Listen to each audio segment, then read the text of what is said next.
Hi guys, today we're talking about geometric sequences, day 1. So we already know about arithmetic sequences. Let's just do a quick recap. Arithmetic sequences mean that we are adding by the same number each time in the sequence, and we can find that number, which is called a common difference, to help us figure out next terms in the pattern and also write an equation for that sequence. Today, we're going to be doing a different type of sequence, which is called a geometric sequence. Kind of sounds like geometry. In geometric sequences, this time instead of adding, it's a sequence where we are multiplying by the same number each time. So just like we were going up at a constant rate of change, we're also going to be going up at a constant, but this time a different type because we're multiplying by that same number. This number or amount that we multiply by each time, it's not called the common difference anymore because difference means we're adding or subtracting. This time it's called our common ratio, which means that we're just multiplying by that same number each time to get to the next number. So common ratio. We're going to try, just like arithmetic sequences, how to find a common ratio by looking at a sequence. So in the examples below, it says find the common ratio. In this first one, some of them, again, are going to be easier than others, but I always like to start at the beginning and I say, how do I get from 4 to 8? If we're thinking about geometric, that means I'm multiplying by a certain number each time. So what number can I multiply by to get, again, from 8 to 16, 16 to 32?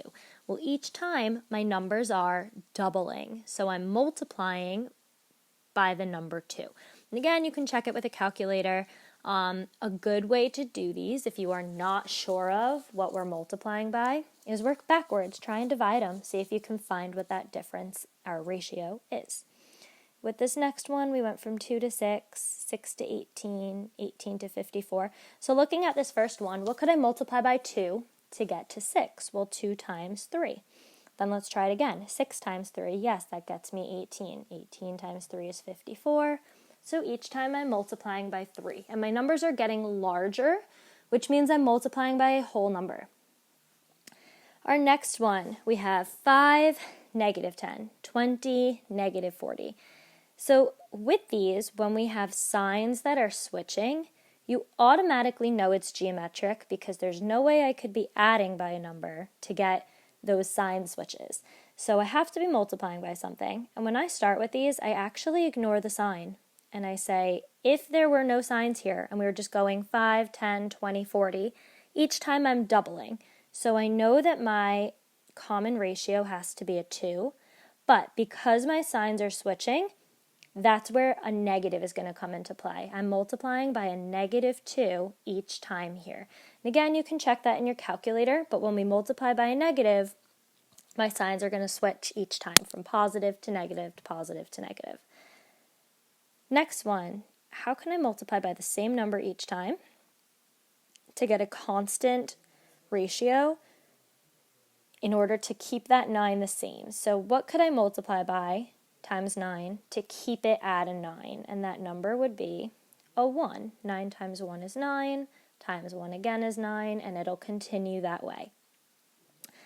Now, these next two examples look a little bit different than the others because we're actually getting smaller, our numbers here. We might say, how would I get from 400 to 200 to 100 to 50? Well, each time I'm cutting what I had in half. So I'm multiplying by 1/2. Or if you wanted to say you're multiplying by 0.5, it's the same thing. But because my numbers are getting smaller, I'm multiplying by a fraction. The other way that you could look at this is just by working backwards and saying, well, 200 divided by the number that came before it, 400. When I divide those in my calculator, I just get 1/2.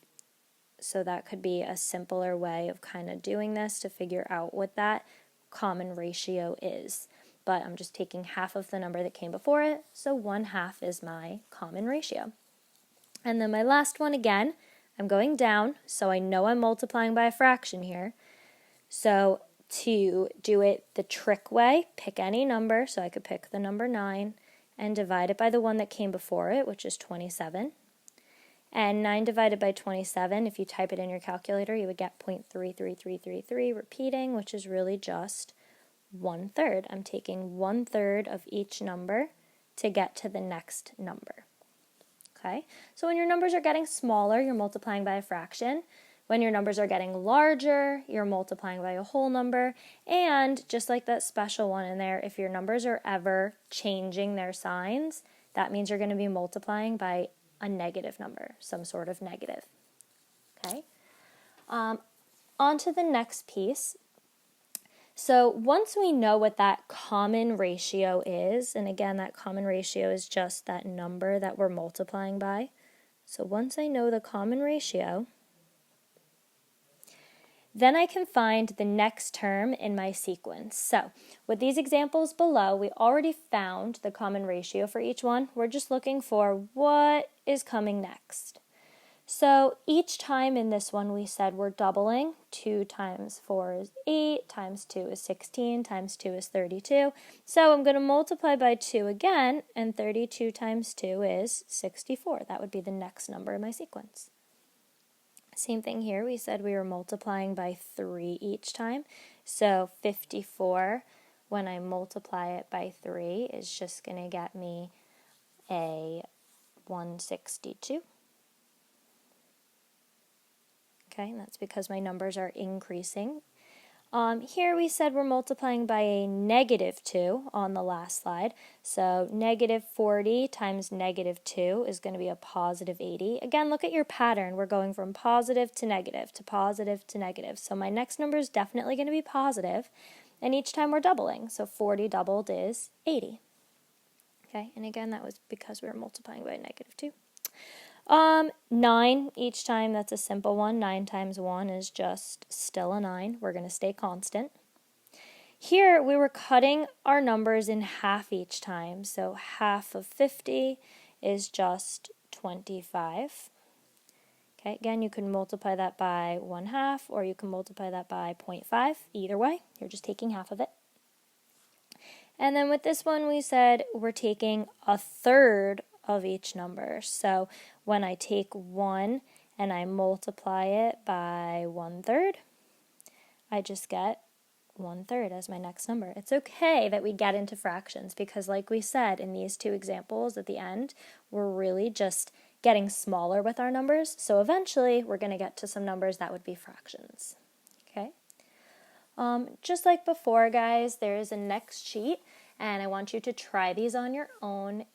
There's also a bottom part where it says reflect on arithmetic versus geometric, so fill in those 2 sentences as well. If you have any questions, feel free to reach out, and make sure that you take a picture of these notes and problems and post them to Classroom. I'll post the answers for the You're Trying part for our next class.